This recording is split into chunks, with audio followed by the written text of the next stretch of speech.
The Presidential CEO Forum has conducted its second industrial information tour, with this edition taking place at Namanve Industrial Park, following a similar engagement earlier held in Namunke. The high-level multi-sectoral visit brought together key government officials, including Trade Minister Sanjay Tana, State Minister for Trade David Bahati, officials from the Uganda Revenue Authority, the Uganda Investment Authority, Uganda Industrial Research Institute, among others. So we would want you, through your businesses, to help us develop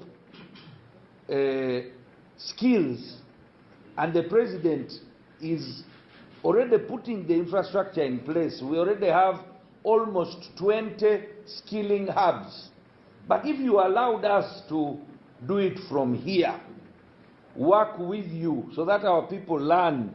This second information tour, I've said, let's go to Namanve. We are working closely with Uganda Investment Authority. Today we visited mostly the local investors. That was Local Plastics, Namanve Industries, and then we were able to also to go to Steel and Tube, and as media you're able to see for yourself things that you cannot believe. When you see what Local Industries is doing, producing the packaging of almost every product that we find on the different shelves in Kampala, that is amazing, and it's good for Ugandans to know. When we increase manufacturing, we increase jobs and we increase revenue for the country. So I'm very happy that we can now visit and tour the place, see the progress on how we are doing the infrastructure.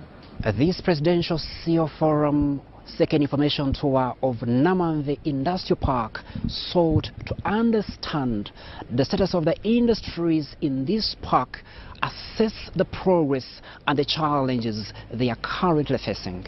The main reason why we are here is to have this conversation. As we visit, for example, today Take Edible Oil Company, we want to understand how are they performing. Among the facilities visited were Local Plastics, Steel and Tube Industries, Staunch Machinery, which manufactures agricultural machinery, including plowing tractors, inverters, milling machines, as well as Namanve Bakery, which manufactures cooking oil, soap and bread, and Uganda Industrial Research Institute, among others. Allow me to thank God and His Excellency General Yoweri Museveni and General Muhoozi for the peace we have in Uganda. What you see here is a Staunch Machinery. This is the first factory in Uganda and East Africa to manufacture power generator, construction equipment and agricultural equipment.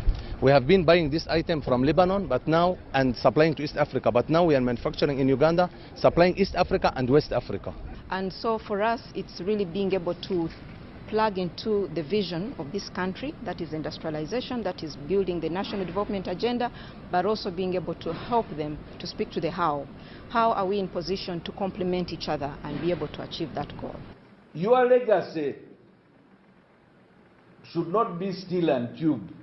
Your legacy should be how many Ugandans you have trained in Steel and Tube. There is no reason why we should be totally dependent on foreign products and foreign technologies. And so this institution is trying to have an impact on that, to reverse that trend. Namanve Industrial Park currently hosts more than 400 companies, with about 80% already operational. A key highlight of the visit was the growing participation of local investors, with about 60% of companies operating in Namanve Industrial Park being locally owned. When you reach where I reach Congo, where I say that our president did very well by going into Congo and making some roads there, he opened a market for us. We are selling our products now in Congo. You have seen the trucks of Tanzania, they are loading. In Turkey, we're employing over 1,500 to 2,000 people through all our branches and all our industries combined.